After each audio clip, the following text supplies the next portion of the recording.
Good morning, everyone, and welcome to our conversation with Governor Charlie Baker. Governor, thanks very much for joining us. It's good to see you virtually, John. Yeah, that's going to have to do for now, sir. So, as we're taping this conversation late last week, we're sure glad to see good news about the vaccination program here, more supply, broadening of the eligible pool. We're 8th overall in doses given, number 1 among states with 5 million residents or more. Congratulations. But, and there's always a but during the pandemic, right? The positivity rate has been stalled for the past week, and it even ticked up a bit the other day. Any second thoughts about your recent decision to relax many business restrictions beginning tomorrow?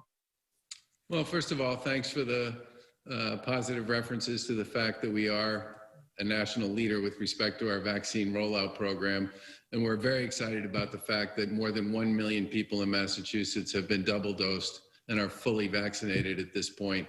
And that 1.7 million people have had a first dose. And we're basically doing somewhere in the vicinity of 50 to 60,000 doses a day. And as you pointed out, part of the reason we're very excited about the next couple of months is the development with respect to the J&J vaccine, which is 1 shot instead of 2, which the Biden administration made pretty clear to us is going to start to arrive in very big amounts at the end of March and all the way through April. And that should make it possible, because it's a 1-dose solution, to accelerate the effort there.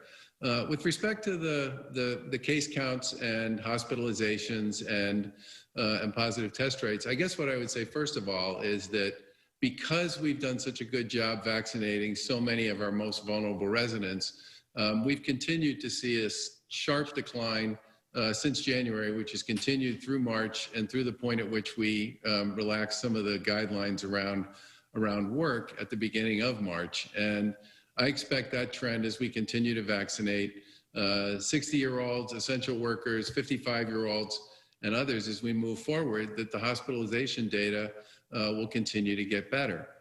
But the one point I would make about this, and we saw this in the spring as well, is there's usually a very sharp decline associated with hospitalizations, case rates, positive test rates, when you come over the top and start coming down, and then it usually sort of flattens out for a while. And I expect that trend to be consistent with what we saw in the spring.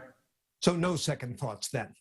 No, I don't. Look, yeah. We've been, John, the one thing I would say is, when we reopened in the spring, we did not see a significant surge in cases, and hospitalizations continued to decline.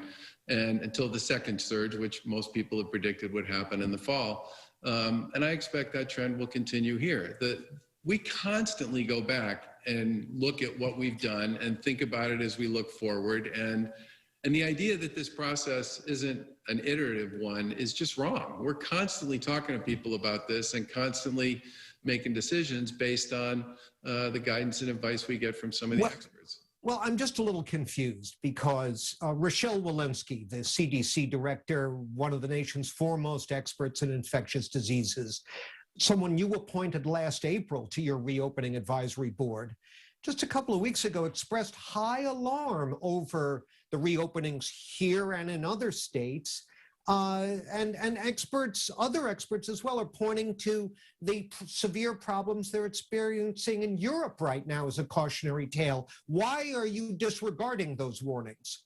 I'm not, and I incorporate all those warnings and guidance into the decisions that we make every day. And the one thing I'd say with respect to, and I'm a huge fan of Dr. Walensky, okay? I spent time with her basically every week, the same way you and I are spending time for about a year. But the thing to remember here is, different parts of the country are in different places, both with respect to the virus and with respect to sort of what their rules are with regard to what people can do and what they can't do. And I would argue that many of the changes we made in March were modest.